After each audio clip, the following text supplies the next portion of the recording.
Dan formal ini rata-rata mereka lebih terjamin, lebih terlindungi dibanding mereka yang berangkat ilegal, ya. Otomatis itu udah pasti. Jadi dengan adanya mereka berangkat secara formal, otomatis secara prosedural itu sedikit menyelamatkan mereka. Bukan sedikit, banyak menyelamatkan mereka dari sisi perlindungan.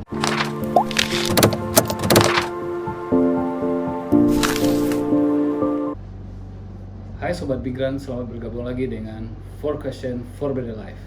Kali ini bersama saya, Adi Gusman, yang akan memberikan inspirasi dan informasi khususnya bagi kaula muda yang ingin menaklukkan hambatan dan tantangan dalam memperbaiki kehidupan ekonomi dan sosial melalui bekerja ke luar negeri. Jadi, stay fokus, dengarkan informasi kita, jangan lupa like, subscribe, dan hidupkan lonceng notifikasi YouTube channel kalian. Pada kesempatan kali ini telah hadir Kepala Seksi Perlindungan dan Pemberdayaan Pekerja Migran UPT BP2MI Padang, Ibu Valeri Kristi Faisal, yang akan kita tanyai terkait dengan kepulangan pekerja migran di Indonesia, khususnya ke Sumatera Barat. Yap, sesuai dengan program kita, 4 Question for Better Life, kita akan bertanya 4 pertanyaan, dan semoga itu memberi kita wawasan terkait kepulangan pekerja migran Indonesia di ranah Minangkabau ini. Langsung saja kita sapa Ibu Valeri. Selamat datang Ibu di program kita. Ya, selamat datang. Terima kasih Pak Ade. Bagaimana kabarnya Bu? Alhamdulillah, kabar baik. Pak Ade gimana kabar? Alhamdulillah sehat Bu. Oke. Salam sehat.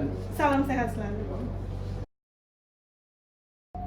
Oke, back to the team. Kita akan bertanya langsung nih terkait kepulangan pekerja migran asal Sumatera Barat ke kampung halaman. So, the first question is, apakah banyak masyarakat Sumatera Barat yang pulang ke kampung halaman setelah bekerja ke luar negeri? Berapa sih jumlah kepulangannya Bu? Oke. Baik, sebelum menjawab terkait kepulangan nih ya, saya coba sedikit memberikan informasi. Sebenarnya kepulangan itu adalah bagian dari perlindungan dari BP2MI itu sendiri, ya. Jadi di mana kita kan badannya adalah Badan Pelindungan Pekerja Migran Indonesia. Jadi yang paling utama adalah pelindungan.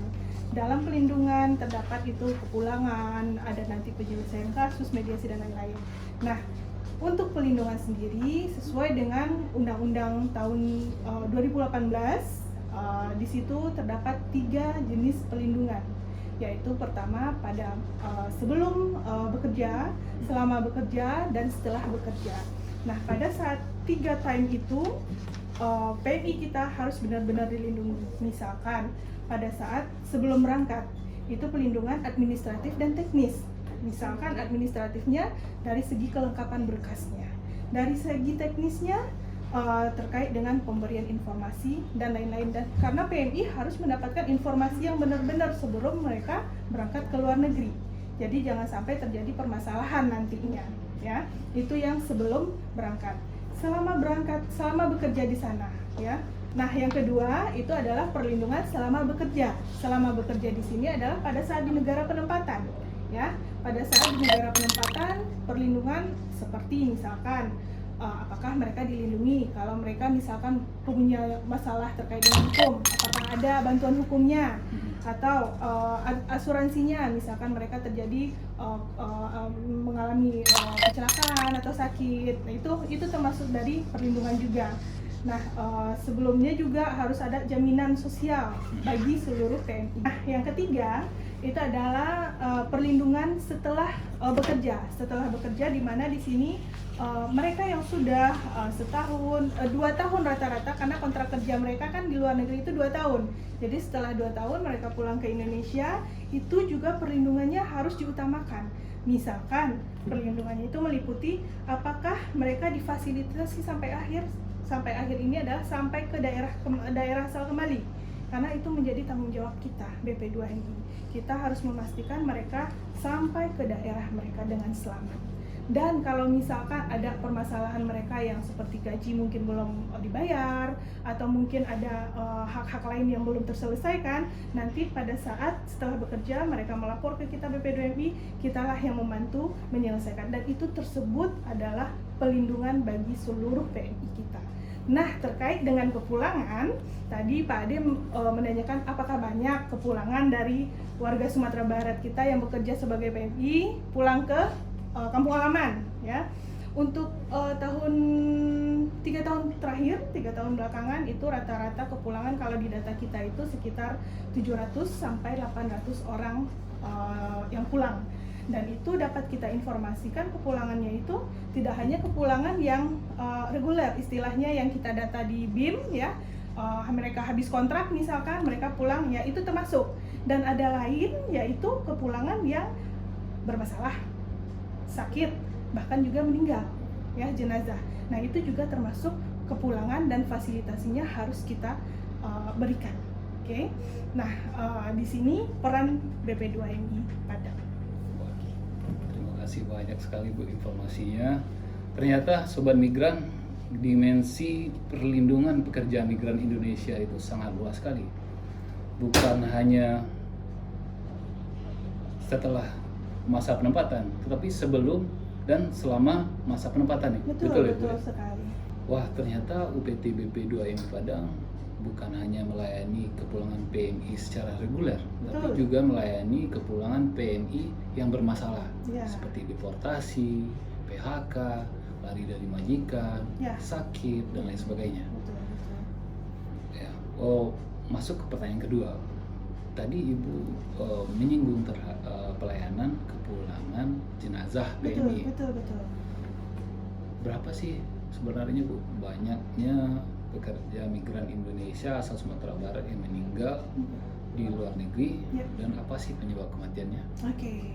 Ya itu suatu hal yang sangat miris ya sebenarnya, karena ada beberapa teman-teman kita di luar negeri yang bekerja sebagai PMI yang akhirnya berujung ya meninggal gitu kan, karena sebenarnya kan itu tidak kita inginkan ya, karena mereka sudah pengen bekerja ke luar negeri, pengen membantu orang tua niatnya, tapi kok malah seperti ini ya.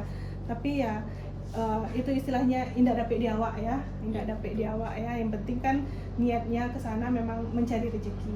Memang kalau untuk data jenazah atau yang meninggal PMI itu tidaklah banyak. Tentunya tidak banyak, kenapa? Karena kan Sumatera Barat penempatannya lebih banyaknya ini formal, untuk seperti di kilang, ya rumah makan atau restoran atau bangunan ataupun kebun, itu formal. Dan formal ini rata-rata mereka lebih terjamin, lebih terlindungi dibanding mereka yang berangkat ilegal, ya.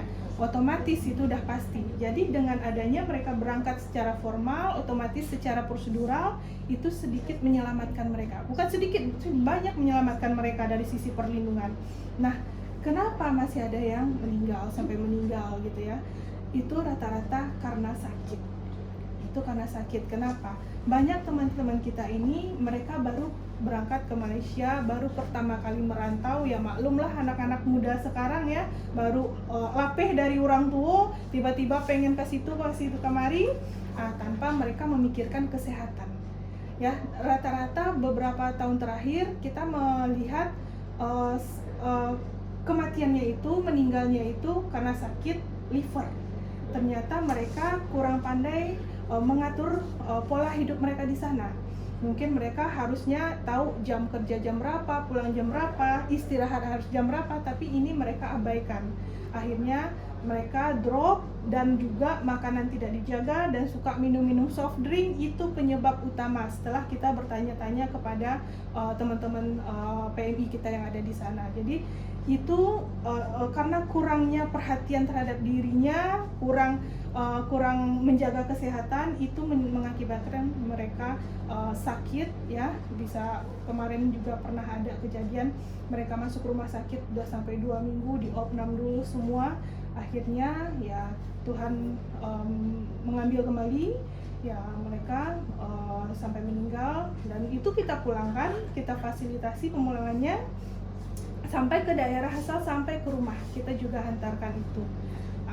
Itu termasuk juga fasilitasi kepulangan jenazah, dan kita harus bertanggung jawab mengantarkan sampai daerah asal. Selain itu juga kalaupun misalkan tidak kita hantarkan ke daerah asal, kita coba beri bantuan fasilitasi ambulan. Kalau misalkan orang tua ada yang jemput ke bandara, cukup serah terimanya di bandara, itu juga bisa. Yang penting intinya perlindungan, fasilitasi untuk PMI kita ini benar-benar terwujud, apalagi mereka yang meninggal dunia tentunya. Benar menarik sekali penjelasan Ibu tadi. Dapat kita petik pelajaran penting ya bagi sobat migran yang ingin bekerja ke luar negeri. Pentingnya menjaga kesehatan, Utama sekali. pola hidup sehat ya Bu, Utama kemudian sekali. makan makanan yang sehat, Betul. kemudian jangan lupa istirahat yang cukup. Ya begitu. pastinya. Mungkin kita jauh-jauh merantau ke luar negeri gitu, meninggalkan keluarga, Betul. memang harus bisa beradaptasi ya Bu ya. Harus sekali. Harus bisa beradaptasi. Yuk, terkait kepulangan PMI bermasalah, Oke.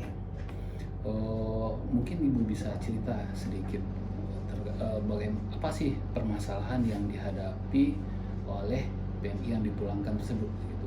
Oke. Baik. Jadi PP2MI selain mendata kepulangan yang reguler, di sini ada juga TKI yang pulang bermasalah, ya. Ini sebenarnya hal yang paling besar juga, karena kenapa? Mereka bermasalah, ya. Bermasalah ini kebanyakan rata-rata mereka yang dulu berangkat bekerja ke luar negeri itu secara ilegal. Itu yang paling banyak case-nya. Dan akhirnya mereka dideportasi, akhirnya mereka dipulangkan. Itu bahkan juga tidak hanya orang Sumatera Barat, bahkan ada dari provinsi lain yang juga pulang melewati Sumatera Barat, seperti yang mereka transit lah. Jadi deportasi itu menjadi hal yang paling besar juga pada pemulangan yang bermasalah. Selain itu juga ada juga yang mereka memang memiliki masalah di sana, karena kebanyakan ada beberapa halnya seperti teman-teman ini maklum mereka baru pertama kali merantau, mereka merasa kurang nyaman di sana, kurang bekerja itu rasanya kok nggak enak, jadi mereka nggak betah, mungkin mereka ada yang kabur dan segala macam. Dan di situ penyelesaian diselesaikan oleh pihak sana dan akhirnya mereka dipulangkan. Itu beberapa termasuk dari TKI yang bermasalah. Bahkan ada juga yang lain ya, seperti mungkin mereka di PHK atau bagaimana kan akhirnya dipulangkan. Itu jenis-jenis yang bermasalah selain yang sakit dan jenazah tentunya. Wah, itu bisa dikatakan salah satu bentuk kehadiran negara dalam melindungi warga negara hidupnya yang bekerja di luar negeri ya. Betul, betul. Terkait dengan tadi jaminan sosial ketenagakerjaan, kemudian pemenuhan hak-hak pekerja. Ya, benar. Nah, lanjut pertanyaan terakhir, pertanyaan keempat. Ya. Bagaimana sih bentuk kehadiran negara dalam hal ini BP2MI bagi PMI yang telah bekerja bertahun-tahun di luar negeri, yang sudah mengakhiri masa kontrak kerjanya, kemudian sudah menabung sejumlah uang katakanlah seperti itu, Betul, betul. dan sedangkan mereka tidak tahu untuk apa uang yang mereka tabung tersebut gitu. Betul. Oke, jadi untuk boleh saya sampaikan di sini adalah mereka PMI Purna ya. Kalau kita sebutannya BP2MI adalah PMI Purna. Mereka yang sudah bekerja di luar negeri, sudah selesai masa kontraknya, mereka pulang, itu adalah PMI Purna. Nah, tadi Pak Ade bertanya apa perannya pemerintah ya di sini sendiri PP2MI perannya apa? Nah, di sini tadi saya bilang perlindungan sebelum, selama, dan sesudah. Nah, di sini di akhir kita juga memberikan jaminan bagi teman-teman PMI Purna yang sudah pulang dari luar negeri. Tadi Bapak bilang mereka mungkin punya tabungan ya untuk modal hidup mereka, tapi mereka bingung apakah ini mau dihabiskan ya. Kalau habis pasti alak aja lih pitih talata habis haruh ya. Tapi mereka bisa jadi berpikiran mau membuka usaha cuman nggak tahu bagaimana ya. Nah, jadi di sini kami memiliki kegiatan pemberdayaan bagi PMI Purna dan keluarganya tentunya. Jadi kita nggak membatasi hanya PMI Purna saja, kita juga merangkul keluarga mereka karena tujuan kita adalah meningkatkan ekonomi para PMI Purna dan keluarganya. Jadi kita beri mereka pelatihan kewirausahaan tentunya. Kita mencoba membawa mereka, ayo kira-kira minatnya di mana?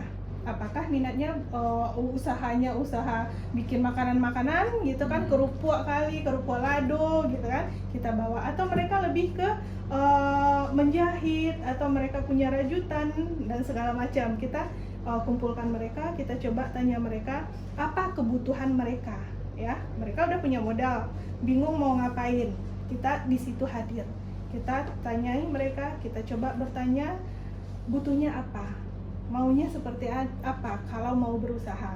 Dan banyak mereka yang pengen gitu ya, mereka pengen berusaha gitu.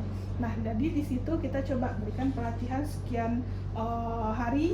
Habis itu kita modali mereka dengan menghadirkan narasumber-narasumber tentunya mungkin dari UMKM ya, yang bisa membantu mereka mencoba mengembangkan, membuka usaha dan mengembangkan usaha tentunya. Dan sejauh ini di BP2MI Padang kita telah memberikan pelatihan pemberdayaan itu kepada 250 PMI Purna sejak tahun 2015. Jadi sudah terdapat beberapa PMI Purna kita yang alhamdulillah bisa dikatakan sukses ya, sukses berkat bekerja dari luar negeri, berkat menabung tentunya, karena banyak ini PMI Purna PMI kita ini selama bekerja di sana mereka tidak bisa menabung. Ya, akhirnya uang habis percuma, pulang-pulang malah nganggur.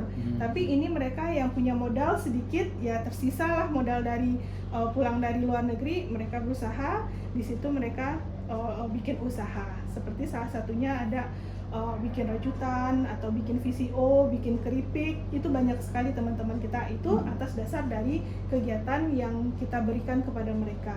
Disinilah peran dari BP2MI sendiri untuk memajukan teman-teman PMI Purna dari segi ekonominya. Wah, ternyata di BP2MI ada program pemberdayaan khusus untuk PMI dan keluarganya ya? Ya, dan itu tentunya bekerja sama ya, kita bekerja sama dengan stakeholder terkait, seperti tadi saya bilang UMKM ya, ada dari Dinas Kesehatan, ada dari beberapa istilahnya pengusaha-pengusaha sukses Minangkabau lah yang kita hadirkan untuk membantu merangkul teman-teman ini untuk bisa juga menjadi wirausaha gitu. Oke, jadi Sobat Migran, pelindungan pekerja migran Indonesia itu sudah dimulai sejak sebelum bekerja, saat bekerja, dan setelah bekerja di luar negeri. Tepat sekali. Bahkan ada pelatihan dan pemberdayaan terhadap PMI Purna untuk dapat memperbaiki perekonomiannya di kampung halaman. Ya. Baik, itu pertanyaan terakhir kita, Bu. Semoga informasi yang Ibu sampaikan dapat bermanfaat bagi Sobat Migran sekalian. Ya. Terima kasih banyak atas waktunya, Ibu.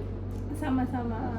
Semoga kedepannya kita bisa ngobrol-ngobrol lagi ya, Bu. Ya, dengan senang hati. Terkait dengan pelindungan pekerja migran Indonesia. Oke, siap.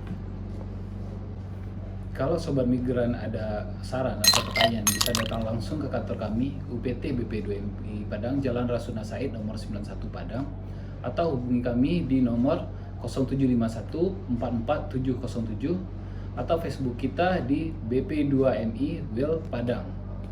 Bye bye.